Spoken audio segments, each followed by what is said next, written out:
Remember the Apple Vision Pros?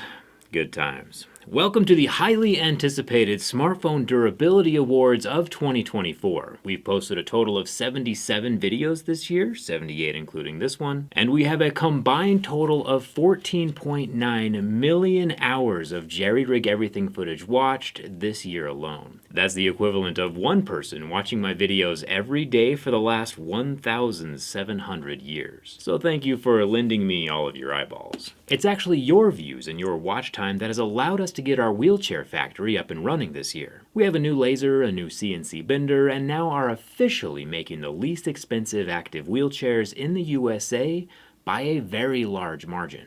No one can beat our prices. And thanks to you, we also released our four-wheel drive off-road wheelchair called the Big Rig. Thumbs up for that. We also built a life-size woolly mammoth out of metal, learned how real industrial diamonds are manufactured, did 2.5 seconds in the world's quickest electric truck, plugged an oil well that was leaking methane. We didn't have as much time to work on the bunker as I would have liked, but we did see how a factory in Africa was making their own human-powered off-road wheelchairs.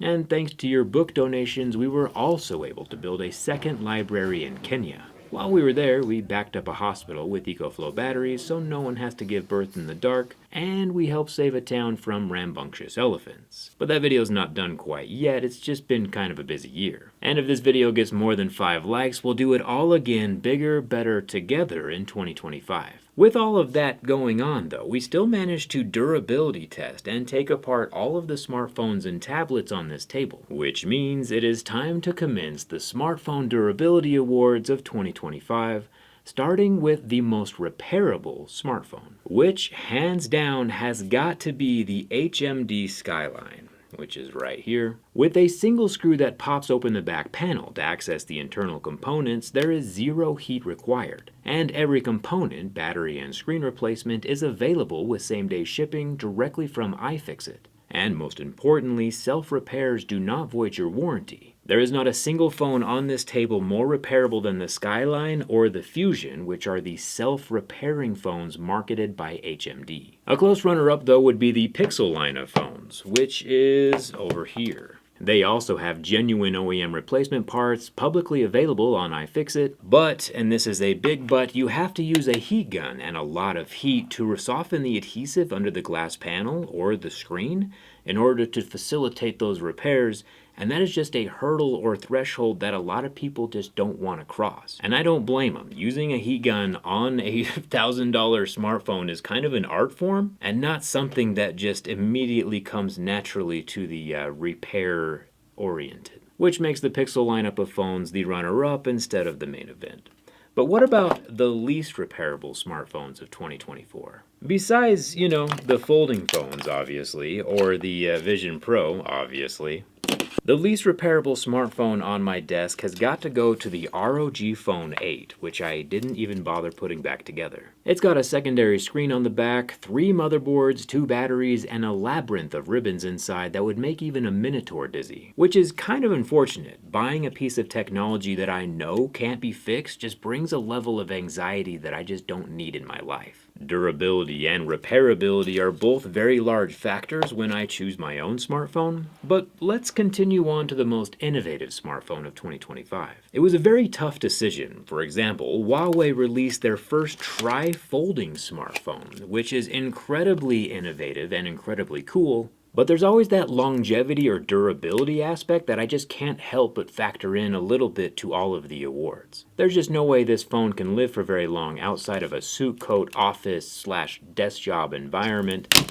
and it most definitely failed my durability test. Seeing a colored e-ink tablet under a microscope though was incredibly cool and incredibly innovative, but not quite ready for the smartphone world just yet. So I have to go with the Red Magic Pro.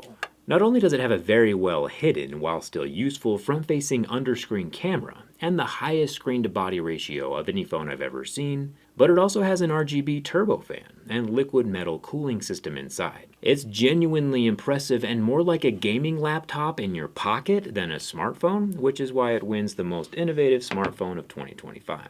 And by 25, I mean 24, but maybe 25, depending on if the smartphone manufacturers can stop making boring slabs of glass.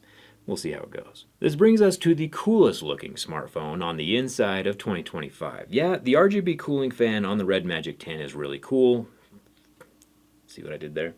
But if I had to narrow it down, it would probably be a toss-up between, and I'll pick one, but it'll probably be a toss-up between the Pixel lineup of phones and the iPhones. Both of them have the copper coils in the back, which is just extremely aesthetically pleasing.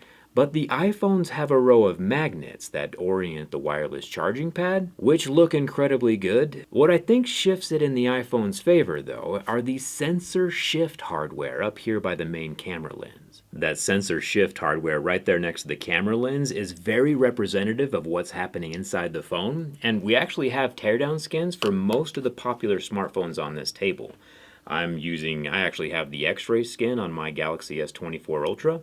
So if you want a skin for your own phone, I'll leave a link for that down in the description. It's very cool seeing all the insides from the outsides without the dangers of actually taking it apart. So if Santa Claus didn't get you what you want this year, treat yourself.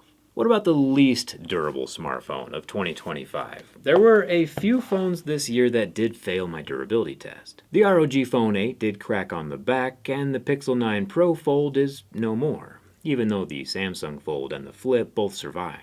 The nano-etched iPad and the world's thinnest iPad are both now iSads, but I agree that bending a full-size tablet is slightly outside of its normal use case, so we won't factor those into the least durable smartphone award. I think that award, again, goes to the Huawei Mate X-T, because not only does it have the super soft center screen, but that center screen is exposed to the outside world when it's closed. It also sucks up rocks and dust like a Hoover, but that screen, which we already know scratches a level 2, is like walking around with a raw egg in your pocket. Super cool, don't get me wrong, but also definitely not super durable. So the least durable smartphone of 2024 goes to the Huawei Mate X-T. The most durable smartphone award, drumroll please, goes to nobody's surprise, the Armor 24, which has enough built-in protection to survive a steamroller. It is IP69K water resistant and has a 22,000 milliamp hour battery, but it also,